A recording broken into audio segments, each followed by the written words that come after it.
Good morning, or good afternoon, or good evening. Welcome to a co-sponsored event of the Polar Institute and the United States Coast Guard Academy.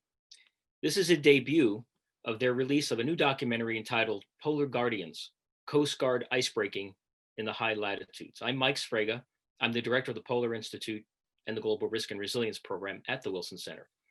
And I'm pleased to have with us my colleague in this endeavor, Kara Condit. She serves as the executive director, Center for Arctic Study and Policy at the United States Coast Guard Academy. Kara has been a driving force behind this documentary, and I think you will agree, after seeing this important piece, that she's led an extraordinary effort to bring us an extraordinary story. As always, we appreciate the continued support of A2A Railway and Laguna Corporation from Wainwright, Alaska, for their support of the Polar Institute. And on behalf of the scholars, the fellows, and staff of the Polar Institute, we want to thank the thousands of colleagues and friends who have joined us for events and programs throughout this year, and to the hundreds of colleagues who have been very kind with their time and their expertise to make many of our events and programs possible. I also want to thank you today, nearly 700 colleagues and friends joining us from around the world. And I want to expend a special note of thanks to the crew of the U.S. Coast Guard cutter Healy.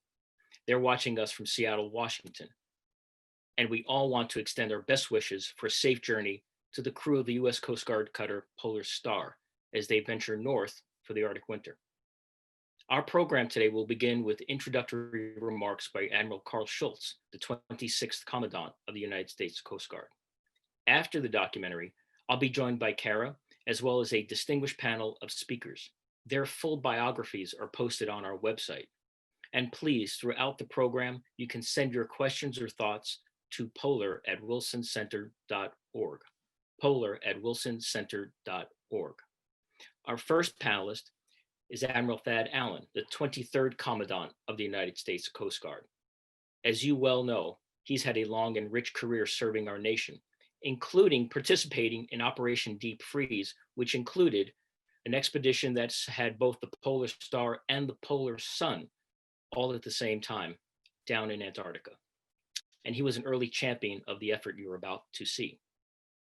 We are also joined by the Honorable Fran Ulmer, Senior Fellow at the Harvard Kennedy School's Arctic Initiative at the Belfer Center. Fran is the former Lieutenant Governor of the state of Alaska and the former chair of the United States Arctic Research Commission.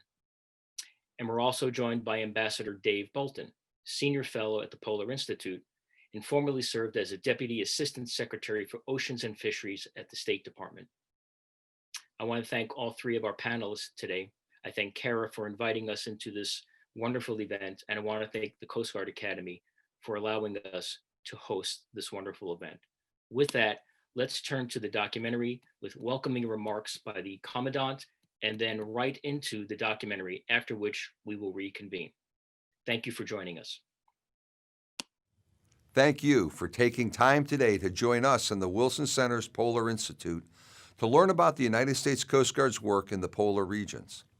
The film we're about to watch, Polar Guardians, Coast Guard Icebreaking in the High Latitudes, celebrates the history of the Coast Guard in the Arctic and Antarctic regions and offers a glimpse into the amazing legacy our two remaining international icebreakers, Cutter Healy and Cutter Polar Star, continue to uphold. The Coast Guard has maintained an enduring presence in the Arctic since 1870, when our Coast Guard cutters enforced laws regulating the hunting of Alaskan seal and sea otter, as well as salmon, to ensure their sustainability and prevent their extinction.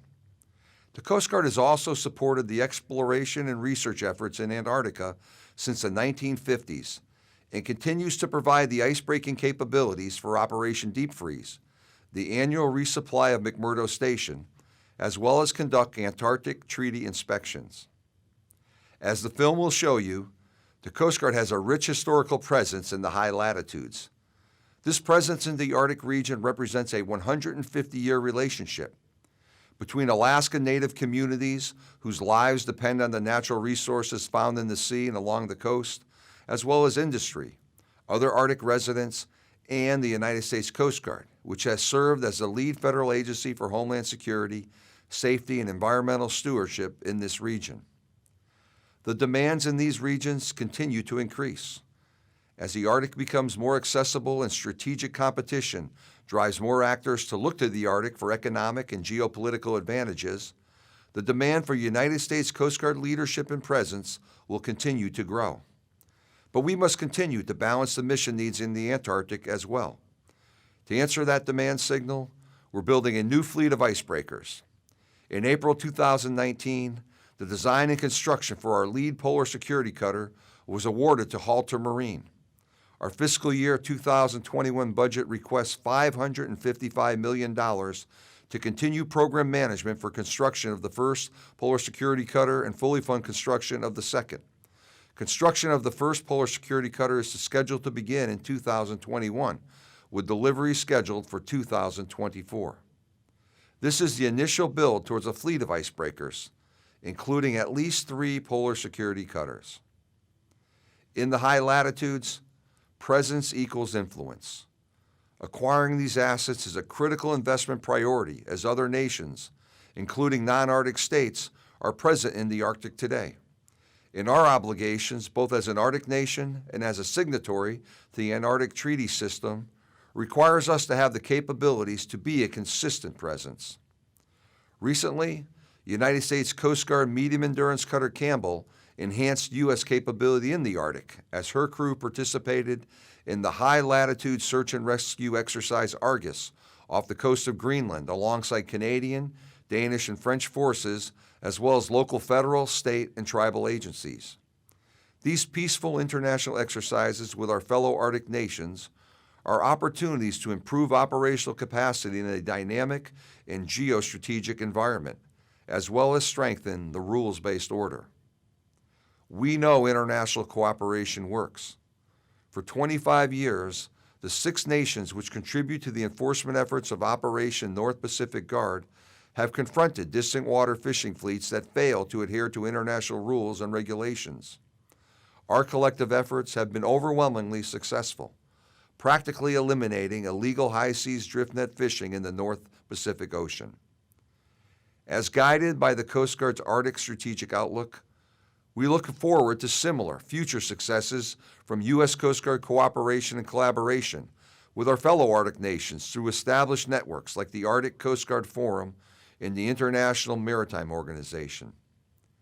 The experiences we share and partnerships we form will go a long way towards keeping these regions safe and secure. Our Arctic Strategic Outlook reaffirms our commitment to American leadership in the Arctic through partnership, unity of effort, and continuous innovation. It is online if you'd like to learn more about the vision and guidance for Coast Guard polar operations. The documentary you're about to watch not only captures the relevant history of Coast Guard icebreaking operations in the high latitudes, but also the enduring work by Coast Guard Cutter Healy in the Arctic regions. Director of Photography Tom Chiburi joined Healy last October to capture original imagery of our icebreaking mission and the women and men who continue this important work today. Thanks to Tom, as well as Polar Guardians Director Don O'Brien and producer James Andrews for investing so much time and effort into capturing the oral histories of our early United States Coast Guard icebreaking sailors and for showcasing the ongoing relevance of this critical U.S. Coast Guard mission. And thank you to our own Center for Arctic Study and Policy for leading this effort and for reimagining how we tell the human stories that shape this service. These stories provide context for the next generation of icebreaker sailors. As we build new icebreakers, we need highly trained women and men at the helms and in the cockpit to navigate the challenges ahead through their own adventures in these unique environments. But more importantly, I think viewers will agree with me that this film shows us, each coastie, each American, each indigenous and international partner, that the polar regions are a priority for the Coast Guard and our nation. We recognize that some of the challenges experienced by our crews in the 1950s and 60s are challenges we face today. We fight every day to overcome these challenges so we can be prepared to reinforce national sovereignty, respond to incidents wherever they occur, and serve Americans who live and work in these unique regions. We are excited to share this film with the American public so they too can experience the sights and sounds of a United States Coast Guard cutter breaking through the ice in the far reaches of the earth. We are also excited for you to hear from the filmmakers themselves at the conclusion of the documentary when they share their experiences making this film. We have a lot to learn from those who served before us, and I hope this will enrich your understanding about the Arctic and Antarctic, challenging, dynamic, and pristine environments the United States Coast Guard has protected for the last 150 years and for 150 years to come. Thank you, and Semper Paratus.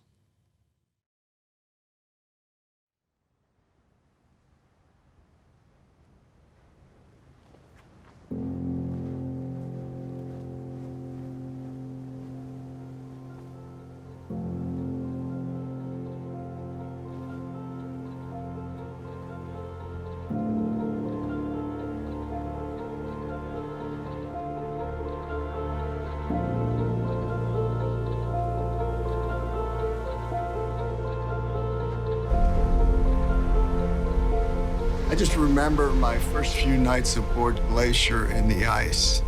The entire ship was vibrating.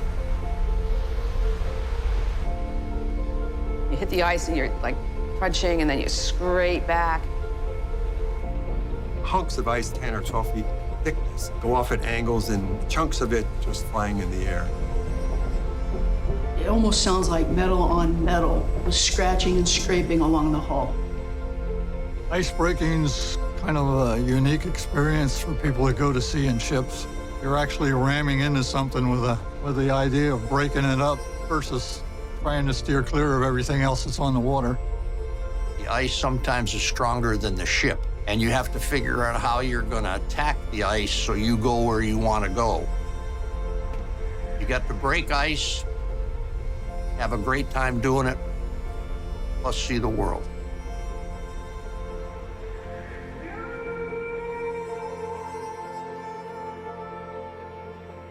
For many, many years, right up until the latter part of the 20th century, the Arctic was literally a blank spot on the map. That's all changed. Now, the Arctic is important.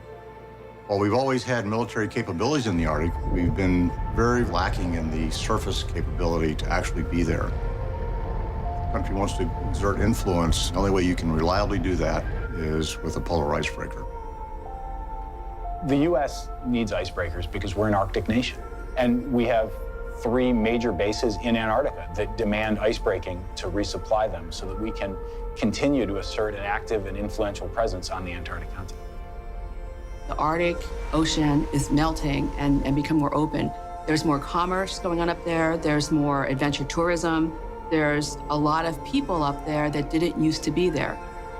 U.S. waters, they're going to expect the Coast Guard to be the ones that are supporting them. The kinds of things that the Coast Guard is mandated by law to take care of are now happening more frequently in the Arctic. And so the Coast Guard needs to be able to do its job.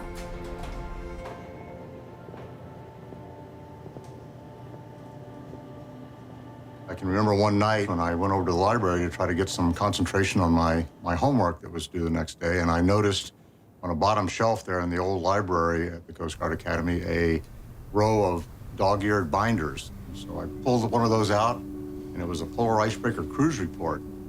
Had a few 8.5 by 11 black and white pictures. I didn't even know at that point that the Coast Guard had polar icebreakers and went to the polar regions, so I immediately was attracted to that.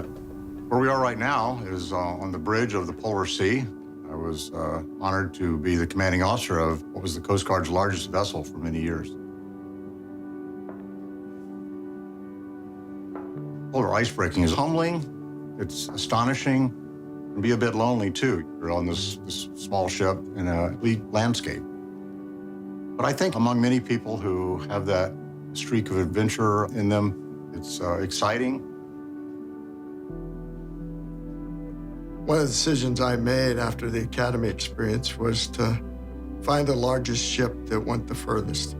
At that time, that was the Mighty G, the Coast Guard cutter Glacier. I found adventure beyond my wildest imagination. I love being an engineer, and that's a direct result of my experiences aboard Glacier. And I found something that I'm truly passionate about. Some of those landscapes are burned into my synapses. It gave me a zeal for new vistas. I recently completed a cross-country bike ride. I think it's a manifestation of that.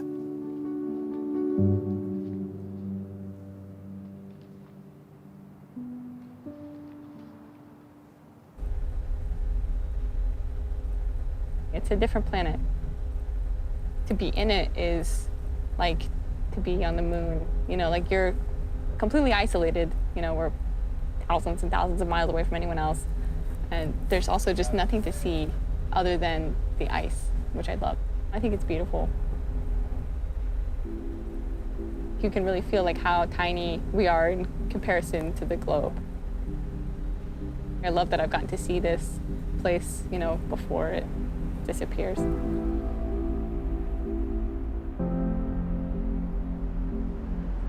When people think about our mission, they don't really think about it in terms of legacy or heritage or something that's very old, but in fact, it is. Healy is doing work that's coming up on being a century and a half old. The Revenue Cutter Service was breaking ice in the Arctic region from the 1880s onward, and there has been direct continuity of Coast Guard icebreaking presence for merely 150 years. If you want to go all the way back to 1867, when the United States purchased Alaska, there are people living there. It isn't the last frontier, and to people who have lived there between 18 and 20,000 years.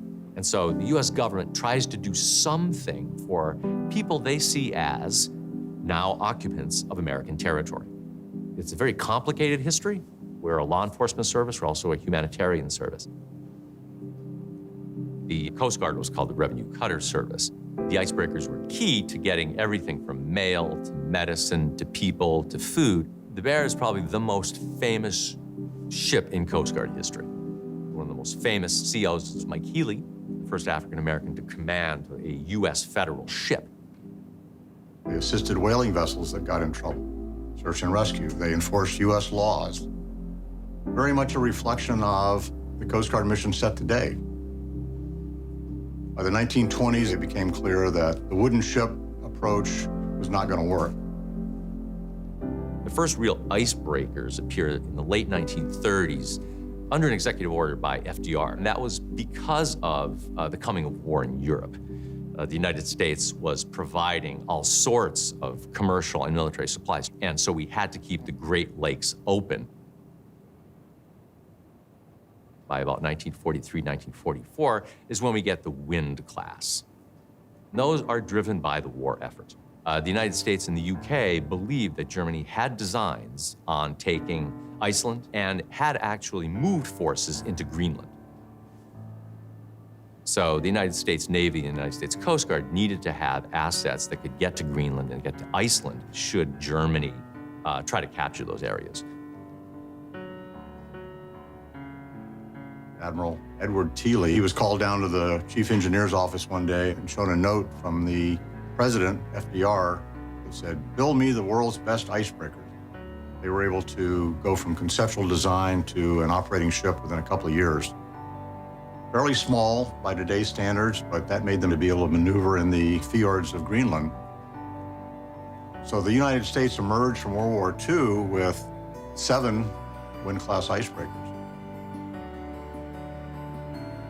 From an engineer's perspective, the Wind-class icebreakers were a wonder. They had diesel-electric system, very powerful for the ship's size, pumps that would move massive amounts of water from end to end or from side to side so as to rock the ship back and forth and help free it from the grasp of the ice. The icebreaker Northwind was the second ship that I was assigned to. We went north to the Western Arctic 3 different times. There were other occasions when we were off the coast of Siberia, you know, skirting the coast, being very careful not to tread in the Soviet Union's waters. Daily overflights by Bear bombers, the photo recon planes. That kind of filled up the adventure quotient.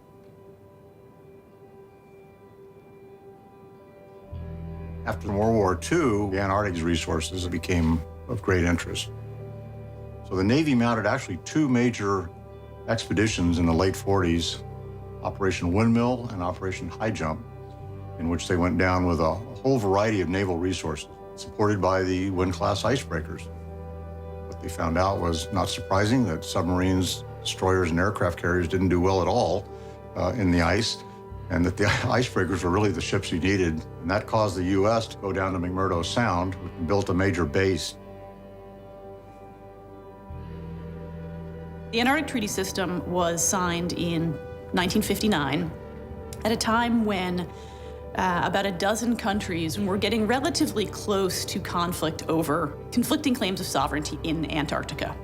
The Antarctic Treaty System froze those claims, and it has remained in place for about 6 decades now, and it's a remarkable international treaty that has maintained Antarctica as a unique part of the world that is reserved for science.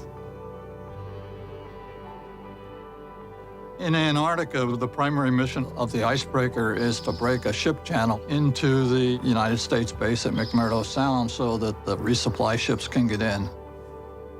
In the early 70s, I did a temporary duty trip aboard the Staten Island and made a trip to Antarctica. There are significant differences between the ice you encounter in the Arctic and the ice you encounter in the Antarctic. In the Antarctic, most of the ice is first or second year ice. It's not as thick and it's easier to break. Ice gets trapped up in the Arctic basin and it may be there for hundreds of years or longer. It thickens and poses a larger problem for the icebreakers to break through it. When the icebreaker breaks the ice channel into McMurdo, you're breaking through the fast ice, and the whales can't go very far under it to feed because there's no place to come up to breathe. So when we break the channel in, they follow us in. On the icebreaker, whenever I had the opportunity, I would take photos. Penguins, seals, whales, and of course, icebreaking photos. If I had to do it over again, I think I would have asked to be assigned to icebreakers earlier in my career. The earlier that you're assigned to icebreakers, the better off you are. You become better at it.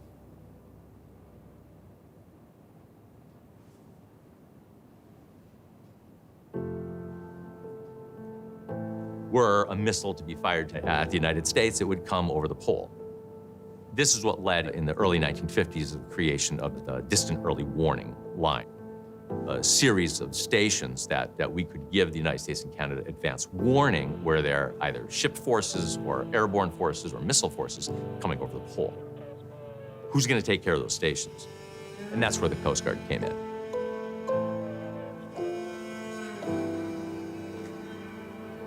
I graduated from the Coast Guard Academy in 1952. There were 77 of us.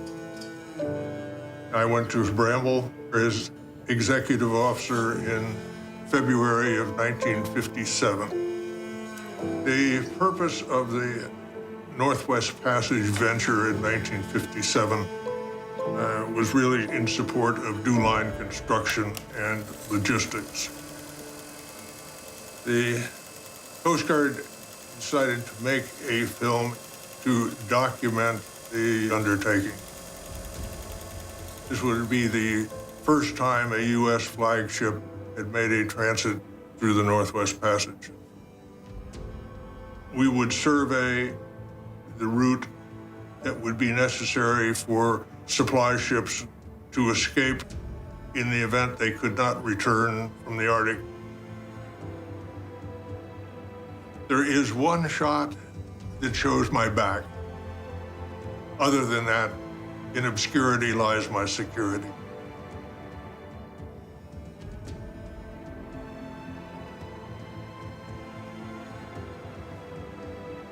At $78 a month, we didn't have a lot of money, so we all knew that we should have a camera on this trip for what was going to be coming up.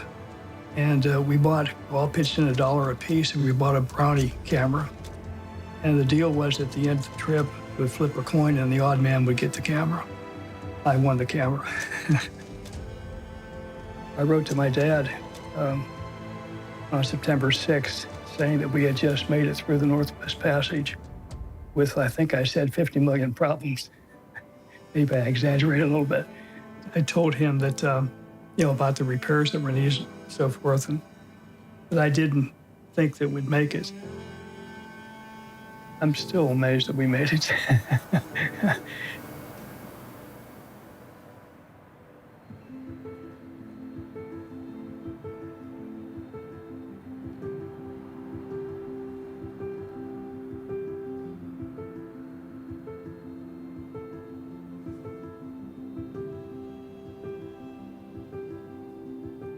One of the years that I was CO of the Staten Island, the Russians sent a vessel they called the Preboy and said, won't you come over and have lunch with us in pretty good English?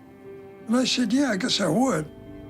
My helicopter put me on an ice growler right next to where the Preboy was lying. And I walked across the ice, climbed a ladder, and went to have lunch with these guys. It was probably near the end of the lunch when I hear my helicopter making the noise they make when they take off. I thought, Jesus, these guys are leaving me, and I'm on this freaking Russian ship. Actually, they were not leaving. They were moving from this one ice floe they were sitting on to a little larger one. There was no conflict, but I was scared out of my wits for a couple of minutes.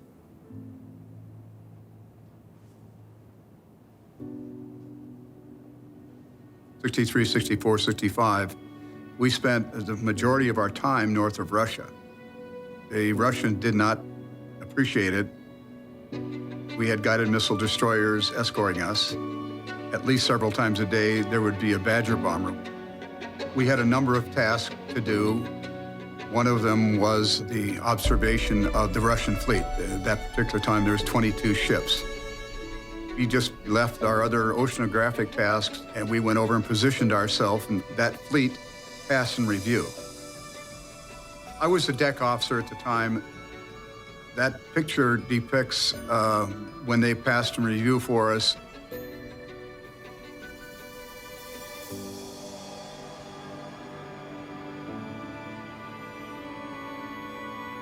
I've been on at least 6 icebreakers. My first one was 61 and 62. We did native care. We'd go to villages. Doctor would go ashore and a dentist would go ashore and take care of the natives.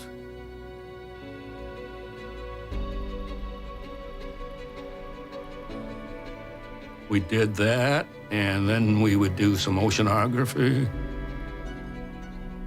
If I would give any advice, keep a diary and take in as much as you can.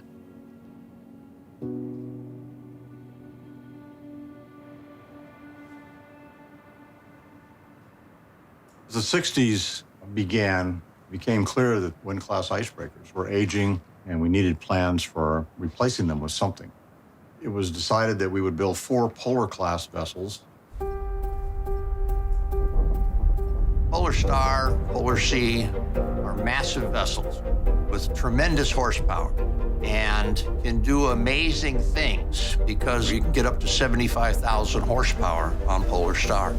Wind class was 10,000 horsepower. Polar Star is just big and powerful, so you just point it and go. Polar Sea is, we think, even today, the only ship that has been to both ends of the global ocean. We went to the southernmost point in Antarctica, and then 7 months later, we were at the North Pole. Our older Polar class is an icebreaker that can do some science research. Compared to the Coast Guard Cutter Healy, it's a science research vessel that can break ice. So the capabilities between the two icebreakers are different from one another. Furthest north we went was 93 miles south of the North Pole. It would be impossible to do the research the scientists needed to do without an icebreaker. I was the first female icebreaker captain. I was grateful I had a good crew. They were very supportive. When the science party leaves and they've met their objectives, that we all did it together.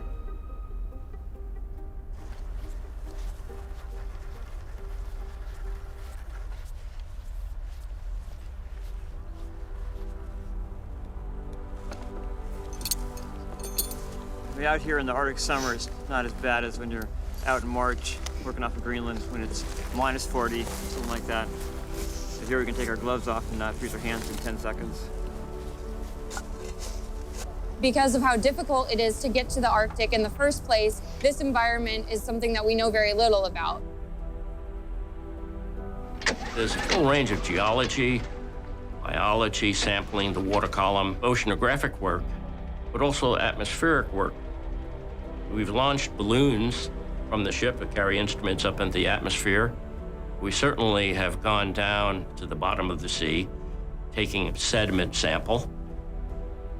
The Arctic is really the canary in the coal mine. After about 40, 50 feet, it's too much to hold on to. So we're just gonna So you're just gonna feed it in the water. let it ride. and Perfect. Until the slack's taken out, we're going in.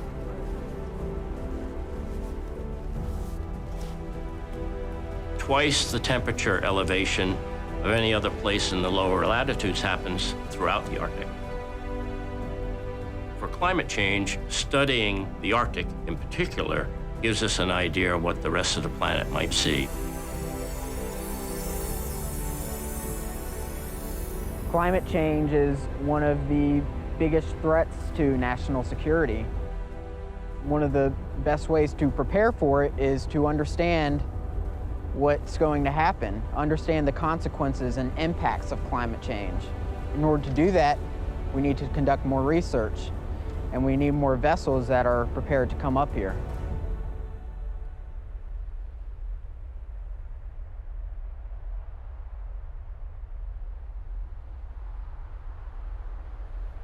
The Coast Guard's really taken that icebreaking mission with pride, determining a greater understanding of the Arctic. As ice conditions in the Arctic decrease, a lot more Americans are going to be going up there. Commercial industry is going to be increasing from fishing to oil extraction. We need to continue to provide them support. You have people who are united and work together, and they all know that their mission has a national security objective. We're out here to keep people safe. Right now, U.S. Coast Guard cannot maintain that critical presence in the high Arctic because we don't have enough icebreaking cutters. We need breakers for national security because even though the ice is receding, the ice is still there.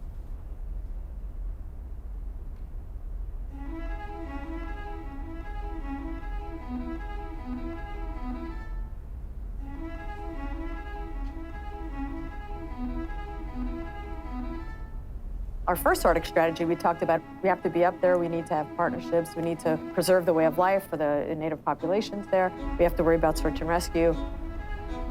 But things are evolving. China calls itself a near Arctic country. If other countries want to come in, what does that mean? What is it that they want to do? The Soviets built up a huge fleet. Even smaller countries like South Africa. Chile is building an icebreaker. Argentina built one.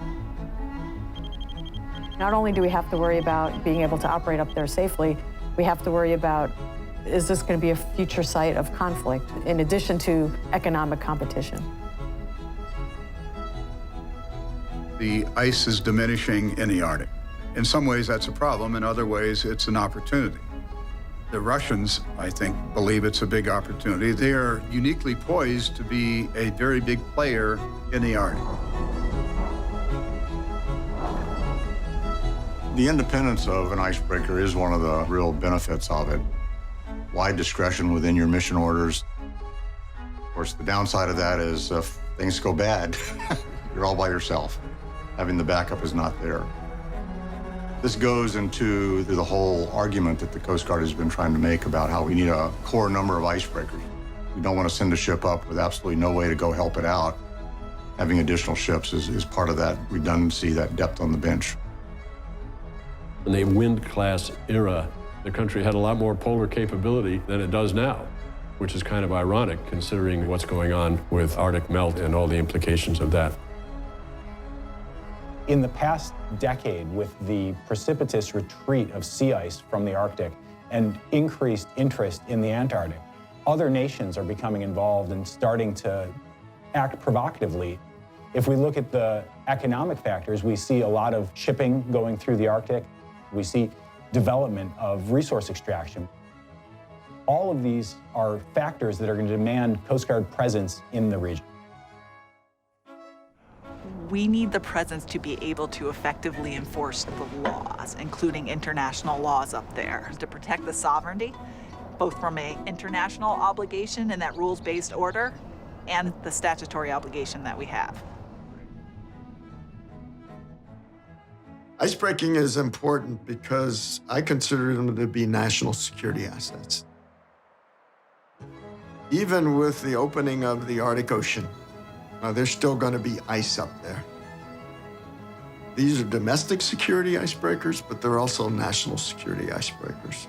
Supporting science missions, being multi-mission capable ships with search and rescue, being emissaries to foreign shores whenever we pulled into port.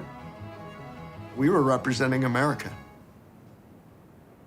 The Wind-class icebreakers were really innovative, built for worldwide operations. As the U.S. emerged from World War II with a fleet of these ships, pretty much overpowered what any other nation had. We went from an era of U.S. preeminence to one where we're rapidly eclipsed by other countries. We really have fallen behind in a major way. Now, with the interest, particularly in Antarctica, but also in the Arctic, all kinds of countries are building ice-capable vessels.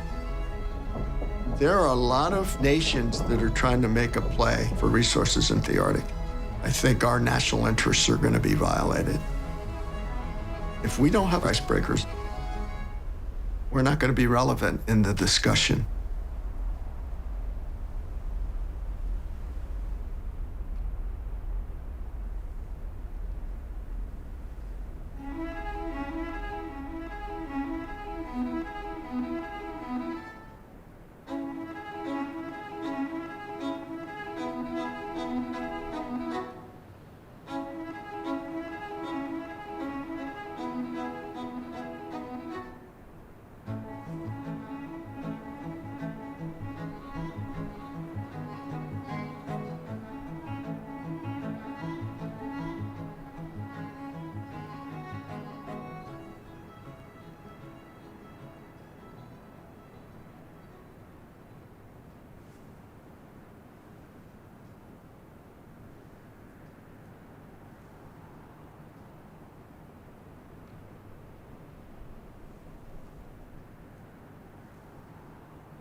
I live in Seattle, so I knew there were some big ships with red hulls docked near downtown Seattle. Before being on the Healy, I don't think I had ever really been on a ship before. I don't know that before this project, I knew what an icebreaker was or why they existed.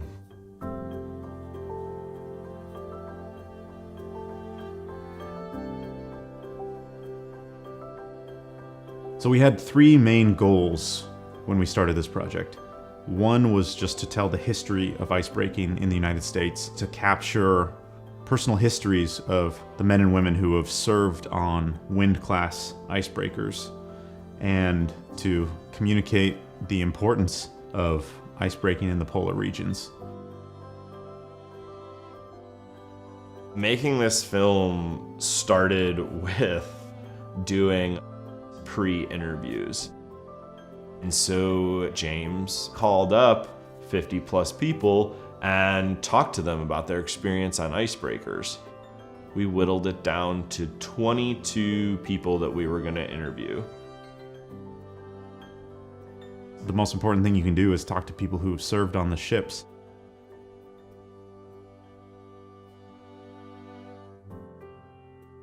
Thankfully, Rear Admiral Jeff Garrett lives in the Seattle area, so I got in touch with him really early on. We met for coffee, and in our first meeting, he handed me the manuscript for his master's thesis that was really a book on the history of icebreaking in the polar regions.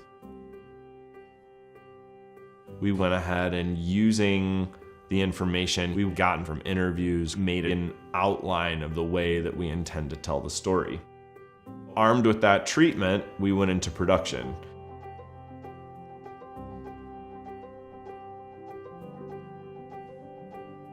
We traveled to Seattle, Washington, D.C., and the U.S. Coast Guard Academy in Connecticut.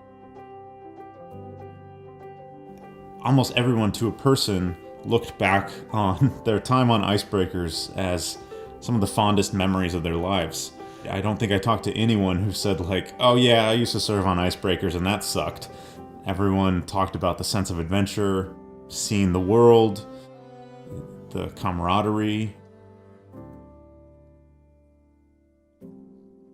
So when we started this project, our understanding was we would not be going on an icebreaking ship.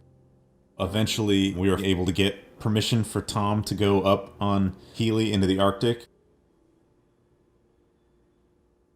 Deciding to go on the Healy mission as a filmmaker was a really difficult decision for me. I just moved to a new city with my partner, and the Healy mission was going to be probably around 2 months. Really very limited, if any, contact. And before actually going on the Healy, we had been filming with sailors around the country who had been on the different Coast Guard ships, earlier versions, that their experience, the way they told it, just sounded insane. But we talked it over, and I really kind of thought about why I started filming things in the first place when I was a kid. Like what was my drive to do it in the first place? And it really was, I wanted to see the world.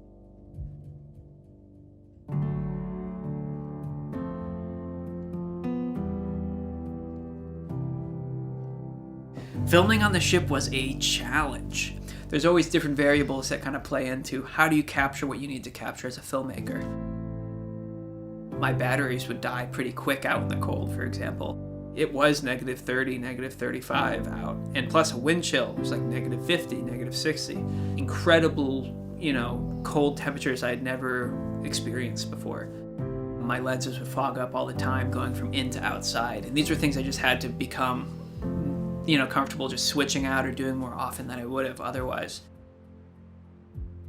Flying a drone in the Arctic, when you're up there, your GPS isn't going to necessarily work right. Compass is going to be all kinds of messed up, really, because you're on a big metal ship moving, and so there's no real ability to calibrate the actual drone itself. By the end of my trip up there, I feel like I really went through a whole another training course of how do you really pilot a drone in extreme environments.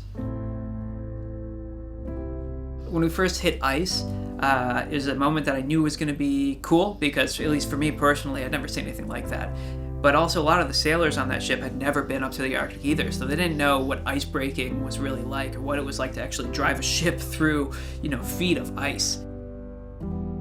And so that was a super exciting moment. You had like 30 or 40 people up on the front of the ship looking over as we first hit through that ice, and it was just an amazing experience.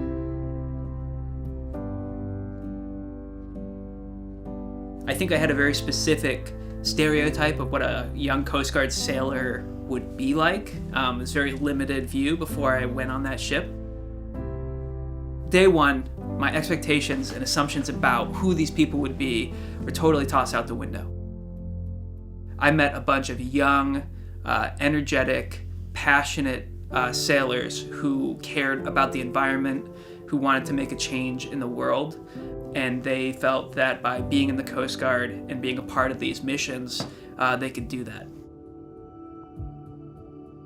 There's just so many different layers and levels of the ship that kind of worked flawlessly because all these people knew exactly kind of what they were doing and believed in each other fully to make it happen.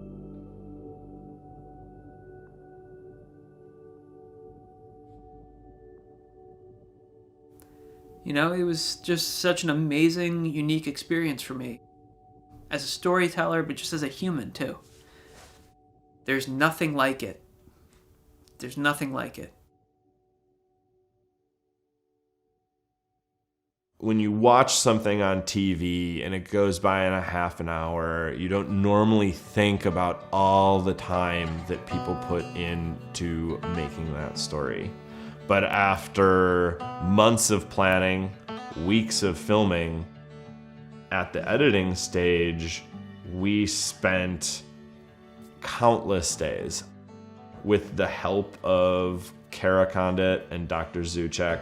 While we might have initially thought we were going to follow the treatment, the ending film ended up completely different than what we started with. Just so proud that I was able to be a part of telling the story as well. I think the U.S. Coast Guard's work with icebreakers, specifically with the Healy, is just really important. One of the things I hope people take away from the film is just an understanding of the legacy that the United States has in the polar regions, and understanding the role that the polar regions play in science and understanding what's going on with our climate. I hope that people see this and it shows them that it's very important that the U.S. has a presence in the Arctic, protecting our international waters and our fisheries and our natural resources to do climate change research, things that matter not only to the United States but to the world. The only way that we can do that is with more icebreakers.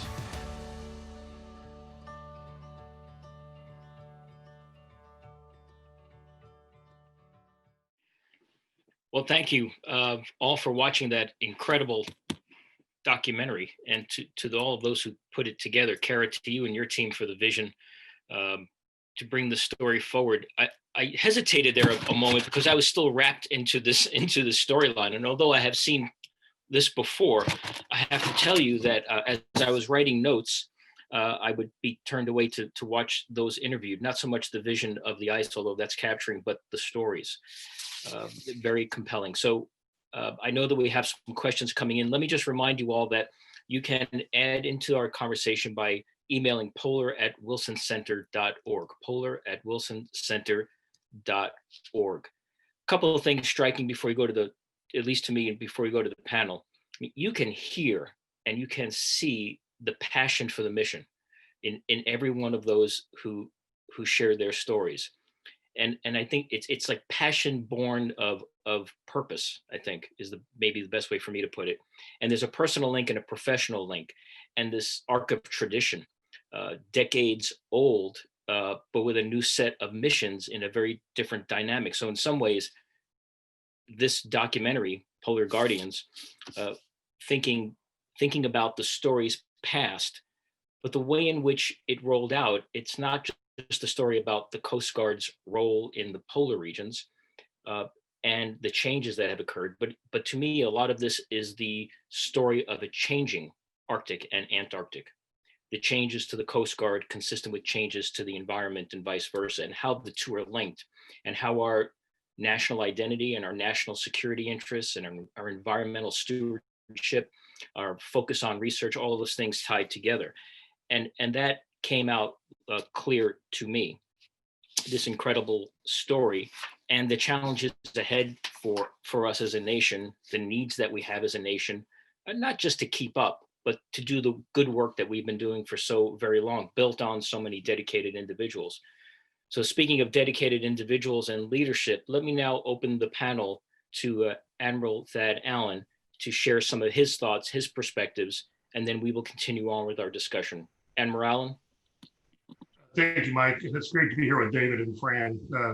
Old hands in the Arctic. Well, we've done a lot of work together in the past, and it's an honor to be here with them today.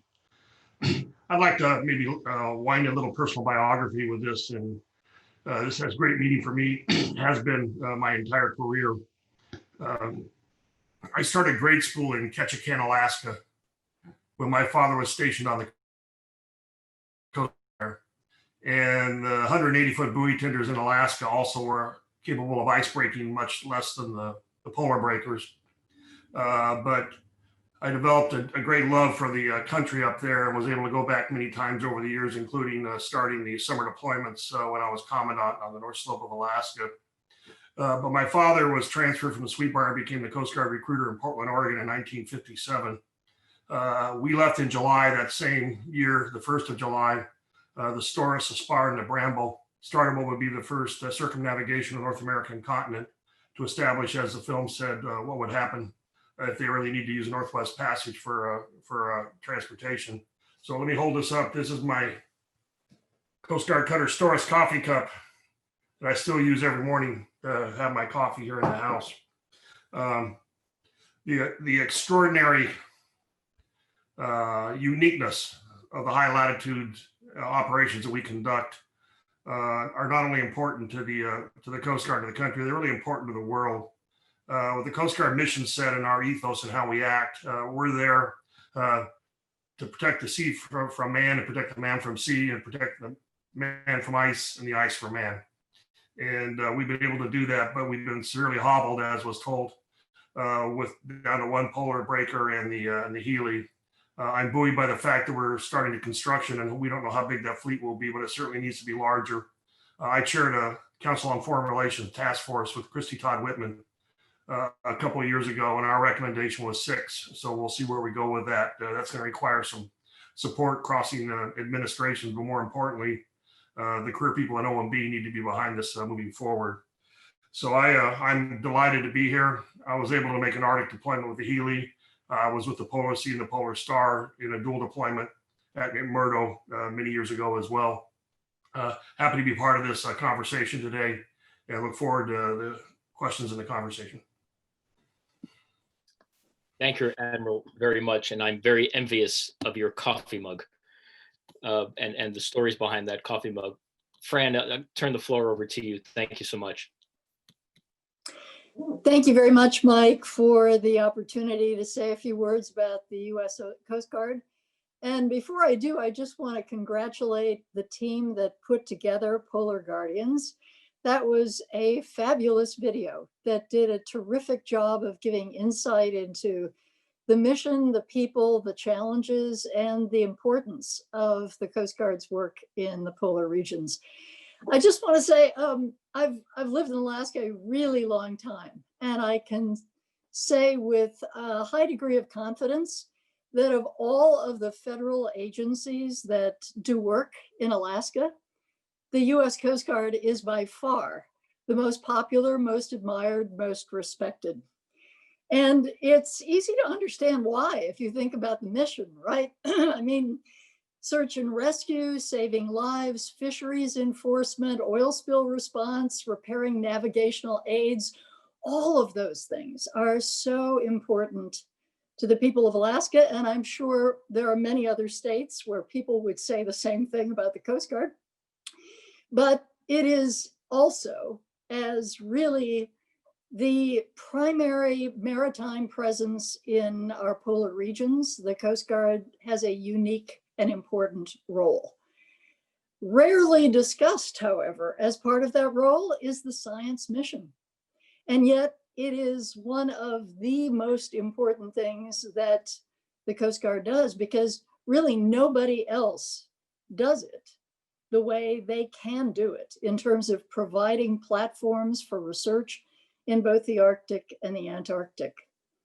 So the Healy has been the support vessel for literally hundreds and hundreds of researchers over the years, and provides for the Beaufort Sea, the Chukchi Sea, the Bering Sea, the only way really to practically do the work that needs to be done. The only other ice-capable vessel that the US has, the Kuliak, is nowhere near as capable as the Healy is in supporting that mission, although it is certainly a valuable asset that the NSF has and that is ported out of University of Alaska. But it is the Healy in the Arctic and the Antarctic, and as you heard in the Polar Guardians, the Antarctic work that is done at McMurdo and our other stations wouldn't be possible without the resupply and without the annual break-in that the Polar Star provides. The science that is done is essential for security, for safety, and for environmental security. And the stewardship responsibility of our nation for the people who live in the Arctic, as well as for our understanding of how the Arctic impacts global climate and sea level rise. Again, without the Coast Guard's assets of the Healy and the Polar Star, what would we do? We would be forced to go to other countries that have icebreakers and beg, borrow, and pay for that resource. And if they had time available, great. But if they didn't have time available, what would happen to the research effort? So it is nice to have friends in the Arctic with icebreaking capacity that we can from time to time rely on. But the US needs its own, and the Coast Guard needs its own for science and for the whole host of other responsibilities that the US Coast Guard has. I want to say, as Admiral Allen said, you know, we need more ships, we need more icebreakers. And I understand, you know, we're making progress. There are 6 now that are authorized. There's only 1 that's been funded, and that needs to, we need to step up beyond that. But it's not only that, it's also communications, it's connectivity, it's logistic support in region. It's an increased commitment to training so that we're sure that we have the well-trained and seasoned personnel for a very challenging place. This is a dangerous place and it needs that. And new technology and things like ADAC, the Arctic Domain Awareness Center, which is one of Homeland Security's centers of excellence, which is doing a great job in helping with new technology like ice modeling and oil spill prevention. We need investment in that space if we really want to make progress. So in closing, I just want to say a word to the men and women of the US Coast Guard who may be listening today. Thank you. Thank you for the many ways you are serving our country. Thank you for the work that you do in the polar regions. Semper Paratus. Back to you, Mike. Thank you very much, Fran. Appreciate your comments as well as Admiral Allen's. Let me now turn it over to my friend and colleague, Dave Bolton. Dave? Thanks very much, Mike. I actually wanted to start where Fran had by offering some congratulations to the makers of the film and to you, Kara, in particular, for bringing us into this in this way. It's really an extraordinary achievement, both visually, but really historically. A couple of things in the film caught my eye as it went through. The second time I've seen it now, and I thought I might use those to sort of launch from. The first was a brief mention of the Coast Guard's missions mandated by law. And at one point, there was even on the screen very briefly a picture of the US statute in question that gives the Coast Guard its 11 statutory missions, you know, search and rescue, fisheries law enforcement, drug interdiction, migrant interdiction, all that stuff, and others. And when I worked with the Coast Guard while I was at the State Department, I often said there is another unwritten mission of the Coast Guard as far as I'm concerned, and that is diplomacy. And it is true, as was mentioned in the film, that when a Coast Guard vessel visits a foreign port, yes, it is representing the United States in a very real way. But there are many other ways in which the Coast Guard contributes to US foreign policy advancement. I'll just mention a few of them because I was involved in them. Just in the last decade in the Arctic space alone, we have developed a number of international agreements, and the Coast Guard was at the heart of most of them. The first one to come through, signed in 2011, dealt with search and rescue. And who was on the US delegation? Well, it was largely Coast Guard people, also some people from FAA, because that particular agreement also dealt with aeronautical search and rescue. But the main focus, in fact, was maritime search and rescue, of course, right in the Coast Guard's wheelhouse. The next agreement through dealt with marine oil pollution incidents. Who was on the US delegation? Well, it was the Coast Guard, of course, because they are probably the major agency involved when there's a major oil spill.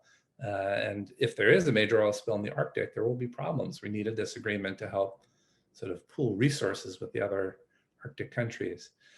We negotiated a fisheries agreement for the Central Arctic Ocean. Again, the Coast Guard had a role in the negotiation of that and will have a role in its implementation as well, fisheries law enforcement being one of the things the Coast Guard is responsible for. And probably the place where the Coast Guard had the most to do with international agreement was through the International Maritime Organization. There, the Coast Guard actually leads the US efforts in negotiating rules for international shipping. And just a few years ago, the IMO, in part led by the United States and other Arctic countries, pushed through the so-called Polar Code, strengthening rules for Arctic, also Antarctic shipping.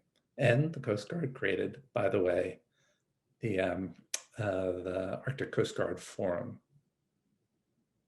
So another thing in the film that caught my eye was a comment by one of the officers aboard the Healy, how privileged she said she was to see the Arctic before it disappears.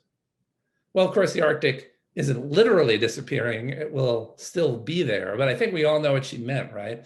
That the Arctic as we knew it, as we know it today, is in some sense disappearing, or at least changing very profoundly. And in the new environment, and this came out through the film, of course, we will have more to do. And those 11 statutory missions of the Coast Guard, plus the diplomatic mission, will become even more important. I need to say one thing about Antarctica as well. I was at McMurdo Station once in my life. And it was during one of those years when we did not have available to us a US Coast Guard cutter to do the break-in. We needed to beg, borrow, and pay, to use Fran's phrase, icebreaking capability from other countries. We rented the Swedish vessel, the Odin, that year. Another year or two, perhaps, we had to rent a boat from our friends in Russia. We definitely need more icebreaking capability for both polar regions. That much is clear. I don't think there's any disagreement about that. And I would like to sign on to those who are urging decision makers in Congress and the new administration at OMB, yes, to consider this very carefully in the years going forward. We really do need to rebuild our capability. Let me close once again by thanking everyone for allowing me to speak here. Yes, I'd like to join Fran in thanking all the people from the Coast Guard aboard the Healy or otherwise who might be watching. You were the salt of the earth, and it was my privilege to work with you for many years while I was at the State Department. Mike, thanks very much. Dave, thank you for those comments and perspectives. Let me turn to some of the questions now that we have coming in. First, Admiral Allen, let me ask you this question. Yes, the ice in the Arctic and Antarctic is melting. So there have been some questions about whether or not we actually need to have more icebreakers if, in fact, in particular, the Arctic Ocean ice is disappearing. The question here is it more dangerous now because it's more unpredictable, or is it less dangerous now to navigate in Arctic and Antarctic waters? Well, the answer is it's different. We're never going to have an ice-free Arctic. There'll be seasonal changes. There's a different challenge when you have free-floating ice. It can be driven by wind, and then you're subject to the elements on where that might be and what threats it might present. It's mandatory, in my view, to have an ice-breaking capable ship up there, regardless of the time of year or even the level of ice, because there will always be ice. I think we're decades away if we're ever going to see an ice-free Arctic. There's always going to be seasonal ice up there. And the question is, how do you establish a presence in the winter if you need to for one of those 11 statutory missions or to counter presence of another country that's up there? So I spent a lot of time explaining why with receding sea ice in the Arctic, we still need icebreakers. And the answer is we still need icebreakers because even free-flowing ice is going to be a challenge from time to time. Thank you. A question for all three of you coming up, and then I'm going to turn this over to Kara for a moment. But a question to all three of you. What do you think Russia's goals are in the polar region, and how do they differ from the United States? Well, I'll just start. A great deal of Russia's oil and gas resource is in the Arctic. And as you may have noticed, in recent years, a huge amount of investment has been made by Russia in the Kara Sea region and in the Yamal Peninsula in order to support the additional extraction of the oil and gas, particularly natural gas, and transporting that natural gas by ice-strengthened vessels, including through the Bering Strait down to Asia.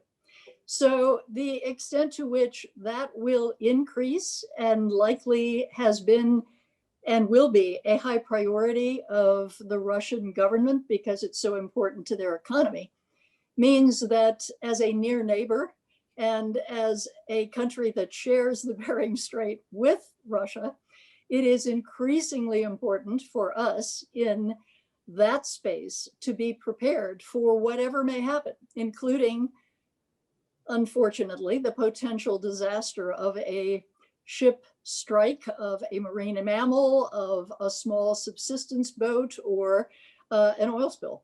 So Russia's interest is, of course, economic development because of that oil resource. But it's also, let's remember, a huge part of the Arctic is Russian territory.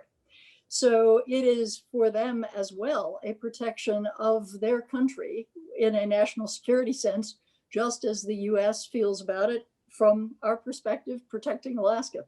So I think it is both of those things. Dave can talk more about this, but I would say in the Arctic, the family of Arctic countries, so to speak, as embraced through the work of the Arctic Council, over the years, Russia and all of the other Arctic countries have participated in a very cooperative and collegial way on many issues. And so we have a firm level of mutual support in those areas where it makes sense for us to be supportive and cooperative in a number of the agreements that Dave just mentioned as an example. So even though Russia has a lot of territory to defend because of its position, even though it has a significant economic interest in the region because of its oil and gas, I believe, and I want to continue to hope, that at least as it relates to working with its Arctic partners, Russia will continue to see peace and cooperation as a higher priority. Now, I realize that's a bit of a Pollyannish approach, but I like to hold on to that idea because so far, at least, that has benefited most of the Arctic nations in a way that is really good for the long term for all of us, including the people who live in the Arctic. And those are great comments. I think I would add also, it was noted in the documentary that the framework for operations in the Antarctic is under a treaty that was negotiated that kind of froze everything where it was at. There is no counterpart treaty in the Arctic Basin. The prevailing treaty and framework for operations up there is the Law of the Sea Treaty. And under the Law of the Sea Treaty, as you know, the Russians have made a claim extending their continental shelf almost to the North Pole along the Lomonosov Ridge and are actively trying to extend beyond their 200-mile exclusive economic zone under the framework of the Law of the Sea Treaty. Since we're not a signatory to that treaty, we don't have a seat at the table in deciding whether or not that claim is accurate and should be honored or not. So in addition to everything you said, which is correct, the Russians are trying to exert territorial expansion on the seabed for the same purposes of their national identity, oil and gas, and so forth. I don't have very much to add to what Fran and Thad have said. Yes, it is true when Russia looks out at the Arctic, I think they see the source of their future wealth and they are interested in developing that, be it the Northern Sea Route as a vector for carrying things in and out of the Arctic, or the oil and gas, the hydrocarbons and minerals that Fran mentioned. But it is also true that Russia has an interest in a sort of rules-based Arctic, and it's that interest that has driven Russia to cooperate with both the United States and the other Arctic countries on a whole range of issues. The cooperation may have broken down a little bit in the last couple of years for a variety of reasons. There are a lot of fingers to be pointed in different directions. My hope is that in the next few years, we will once again find common ground between Russia and the other 7 Arctic countries to build on. There are definitely things needing done in the Arctic that are not yet complete. Thank you for those comments. Kara, let me turn this over to you for some of your thoughts and perspectives. Great, thank you, Mike. And thank you to the whole Wilson Center team for helping and for partnering with us to share this with everyone. I've been trying to do that since April, and we all know that COVID has changed the way that we do business. This is the first time I've gotten the chance to really share it with both the public and the people that made it happen. So thank you to the panelists for being here, for sharing your thoughts. Thank you to the filmmakers. Traveling around with them was a hoot, to say the least. They had us, there was agendas, and I had to be on ferries. I also want to thank all the people that let us into their homes. I mean, we started this as a way to collect these oral histories, and people were so inviting and so willing to pull open their trip reports and to pull open their albums. And it really made a difference. So it has been a labor of love, but also a very worthwhile project to capture these oral histories and to capture the people who have been there and have been doing it. And to be able to share that with cadets, to share it with this generation of young Coast Guards men and women that are getting ready to go out into these new regions, even though they may look a little different. And so the question I've been thinking about in my mind that I would propose to the three that have joined us today is really what, since you started working in the polar regions, what is the most dramatic change you've seen, either from an environmental perspective, a geopolitical perspective? What is something that stood out to you from your personal experience that you'd be willing to share? I'll take a stab at it. Go ahead, Fran.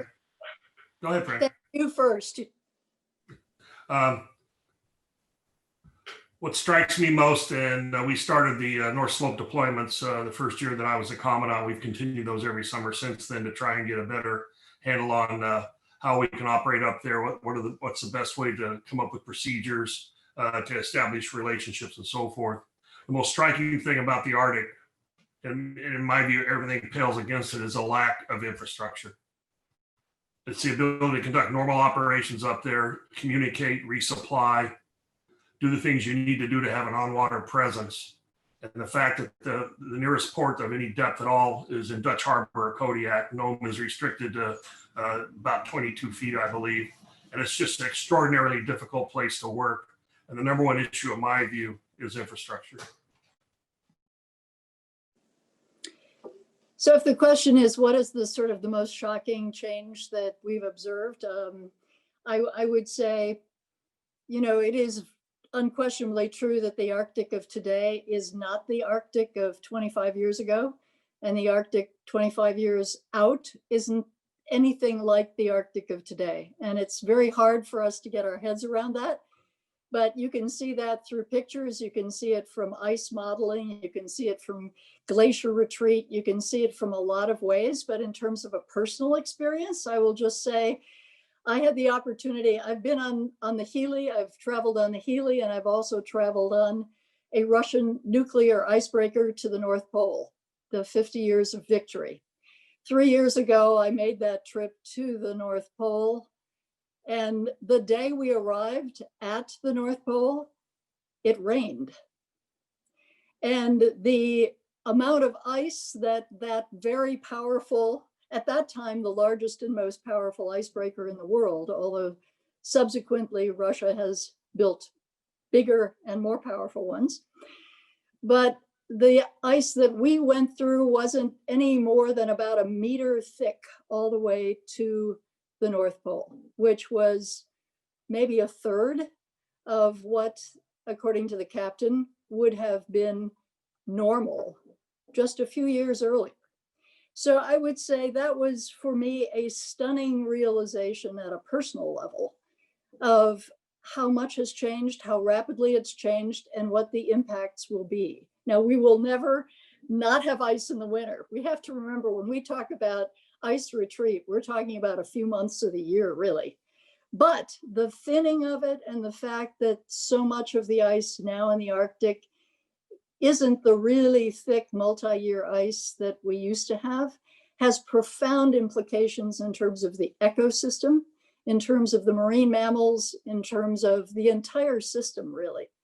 And that change is hard for humans to grasp. And the scientists are really stunned by what they see. Thank you. Ambassador Bolton, did you have anything to add?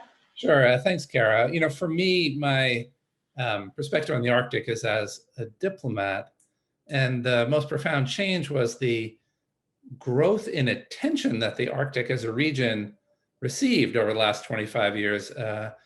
When the Arctic Council, for example, was first created in the mid-90s, it was not really on the radar screen of high-level decision makers in the US for the most part. But thanks to climate change and thanks to the growing geostrategic importance of the Arctic, that began to change just about a decade ago. We had secretaries of state going to Arctic Council meetings. We had a sitting US president for the first time in our history actually visit the Arctic, right? In, I think that was 2015. And there is now, and the combination of the US chairmanship of the Arctic Council starting 2015 and the lead up to the Paris Agreement, which was very much on the minds of former President Obama and former Secretary of State Kerry, sort of drove a lot of interest in the Arctic for the US foreign policy community. And that was a major change, and for better or worse.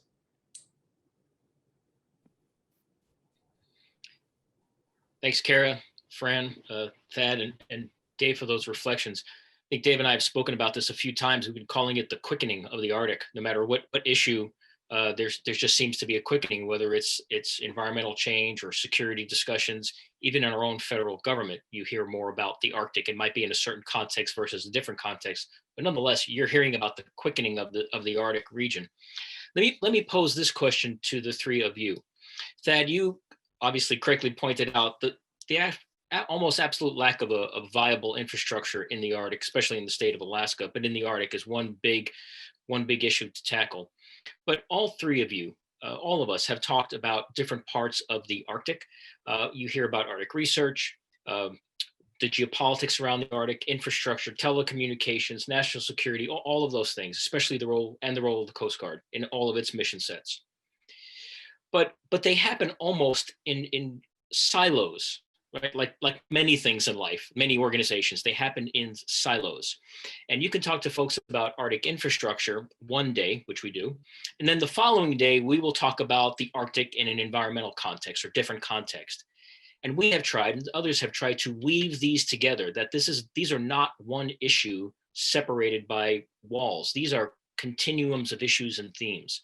So I'd like your thoughts about how we as a nation, in support of the Coast Guard, but also to tackle the big, broad issues of the Arctic. How can we advance narrative discussions and then basically research-driven policies that will begin to weave the different components of the Arctic together, so that we don't think about infrastructure in a silo. We think about infrastructure and a Coast Guard mission, ports, icebreakers, on and on and on. That often used term whole of government, which is always challenging. But how can we think about this more holistically?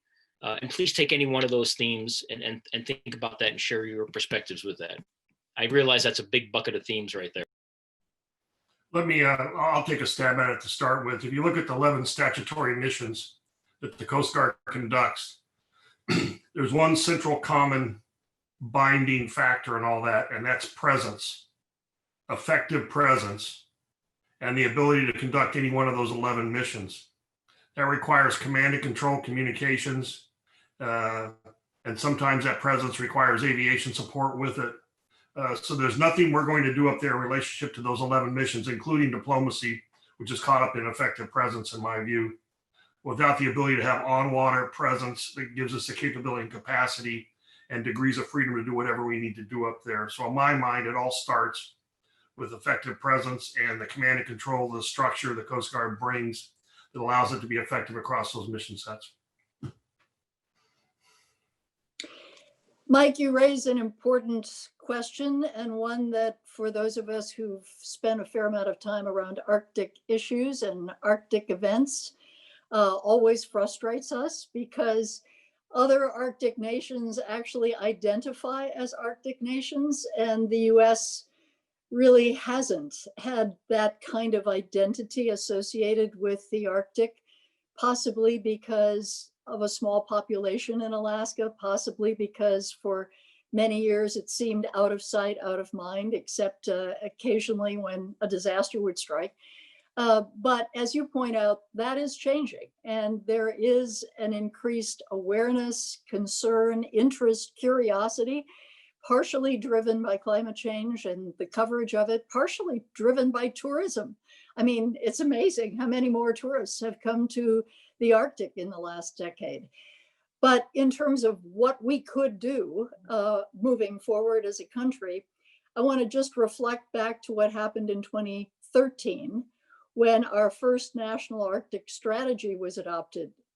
In 2014, when the first implementation plan to basically move the Arctic strategy forward, the creation in 2015 of the Arctic Executive Steering Committee, which was the effort to get that whole of government coordination and cooperation among all of the agencies, Interior, NOAA, NASA, et cetera, and the Coast Guard, to have the focus necessary to really bring all of the pieces of the puzzle together in a way that could make a difference in terms of not only things like infrastructure and communications, but also in terms of messaging and investment.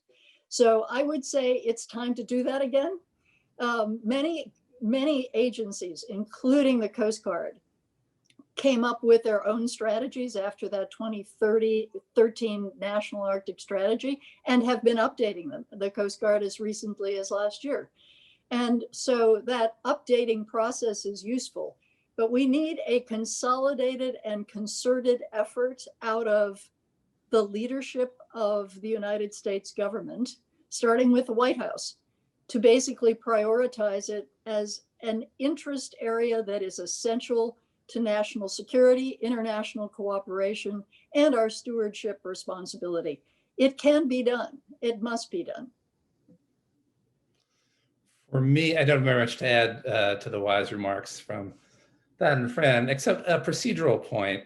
One of the reasons why these conversations sometimes get stovepiped, Mike, is that people have different types of expertise and perspectives that they tend to cling to, whether they're in federal agencies or out in the policy community, or they work for industry or environmental groups or research associations. We could start to break down those stovepipes by listening a little harder to one another when we speak. Thank you, Dave. Great point. I want to ask one more question and turn it back to Kara for a question or a follow-up. Mike, can I make one additional comment real quick? Please. The last week of the Bush administration, before the Obama administration came into government, I had a meeting with President Bush. He had a meeting with all military leaders. And he went around the table and he asked, what can I do for you? And I'd never asked the president for anything, even after Hurricane Katrina. And it got to me and I said, Mr. President, you can sign NSPD 66. And he said, what's that? And I could see Steve Hadley squirming. And he turned around and he says, Steve, take care of it. The next day I was called to the White House. And Hadley met me outside the White House mess. He said, all right, here's the deal. OMB's objected to this because it starts to raise the rationale to fund icebreakers. They've objected to this language. If I change it right now, will you accept it? Because if you will, the president will sign it. I looked at it. I didn't like what they had done, but I thought it was more important to have an existing policy document out there, despite the protestations of OMB. And I said, I recommend he signed it. He signed it on the 8th of January, 2 weeks before the inauguration. We need to go back and look at that document and revise it. Great story, great guidance, and great actionable step there. Thank you very much. So let me just ask the one question, and thank you all out there for sending so many questions in. It's wonderful. But this comes from what I think is a young professional. The question is to the three of you, what advice do you have for a young person who would like to work in the Arctic and Antarctic?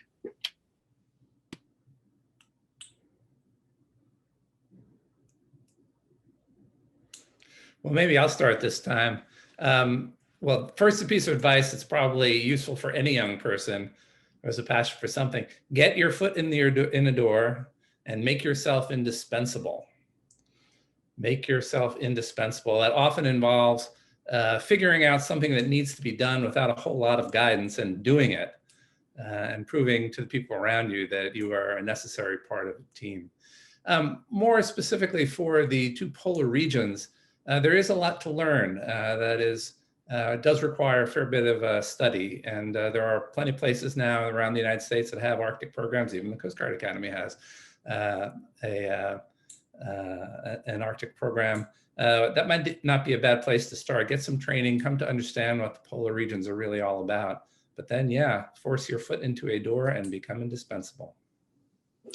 Very good advice. I would also say that many of the universities and centers that have Arctic programs frequently have publicly available sessions, panels like this one, and even deeper dives, multi-day events that really are providing a public service, particularly during COVID times, because it's all on Zoom, that you could plug into and do a lot of learning online right now. I would say also, as an Alaskan, come to Alaska, spend some time in the north and get your feet on the ground and maybe in the water and get some sense of this place, because it really is very different than other places you've been if you've never been there. So try to get there if you possibly can personally and experience it. And there's always the option to become a member of the United States Coast Guard. It's a rewarding job. I highly recommend it. I was hoping that you would do just that, Admiral, based on today's program and the questions coming in. We have enough time for one more question, but before I do that, Kara, do you have any other thoughts or perspectives you'd like to share before we go to our final question, and then I'll do a wrap? No, I just want to offer a final thank you to everybody for joining us today, especially in this virtual world that we're in. I will offer that I'm planning to take the film and put it on the CASP website. Hopefully in the next couple of weeks. They created a landing page for it, and they'll probably have a link on the Coast Guard's Bigger Arctic page so that you'll be able to find it if you want to watch it again and again. Okay, thank you. We do have time for one more, so I do want to take that, and I'll seize both Admiral Allen and Fran's themes about Alaska. It comes in from someone, an Alaskan, mostly to Admiral Allen and to Fran. And the question is, as someone raised in Alaska, how can the Coast Guard encourage more Alaskans to leadership positions within the Coast Guard?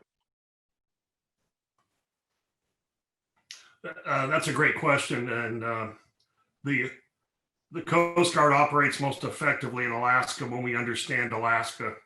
And Fran and David will both tell you, one of the things we had to do in the CFR task force that I led was to make sure that we were listening to the Native Americans that are up there, the indigenous peoples, and not have terms dictated to Alaska by people in the lower 48. And you hear that a lot there. And I think the more we can populate the Coast Guard and the agencies that are operating up there with people that have, as Fran said, have been to Alaska, that understand the culture, understand the challenges of infrastructure, and understand the changing ecology, we're going to be a wiser Coast Guard and a more effective Coast Guard. And there's a lot of ways to do that. There are advisory committees in the Coast Guard sectors. The Coast Guard Auxiliary is up there. If you want to get involved in the actual Coast Guard operations, you can actually become part of our volunteer force. But there are any number of ways you can do that. But the Coast Guard needs people that understand Alaska, so the Coast Guard can help the American people understand what we need to do in Alaska. I don't have much to add to that, except that I do sense that in the current young generation, there is a tremendous desire to do public service. There's been a resurgence of that in recent years, and I think current conditions make it an opportune time for young people to think about public service in the kinds of ways that the Coast Guard serves, as a lifesaver, as a law enforcer, as a neighbor, as a partner with many local communities and Alaska Native tribes. So I agree with Thad. It's a tremendous opportunity for young people. And I think particularly Alaskan young people who understand the place probably are well positioned to do well in the Coast Guard. Thank you. Thank you. I got it, Dave. Those are two tough acts to follow with great advice. Let me thank all of you watching today for participating with us, and then again, on behalf of the Polar Institute, all year long, thousands of friends and colleagues watching and participating. Kara, thank you, and the United States Coast Guard Academy and your program for the partnership the support, and we look forward to perhaps a joint prosperous 2021 with more programs like this. To Thad Allen, Fran Ulmer, and Dave Bolton, thank you very much, the three of you. I think, of course, the documentary was tremendous, but I think the context and the perspectives here were spot on and really added to the program. And a final thought of good holidays and health to our men and women of the United States Coast Guard. And as we close 2020, I want to wish everyone a far more prosperous and healthy 2021. So thank you all for joining us today, and we'll look forward to seeing you all again next year. Thank you all.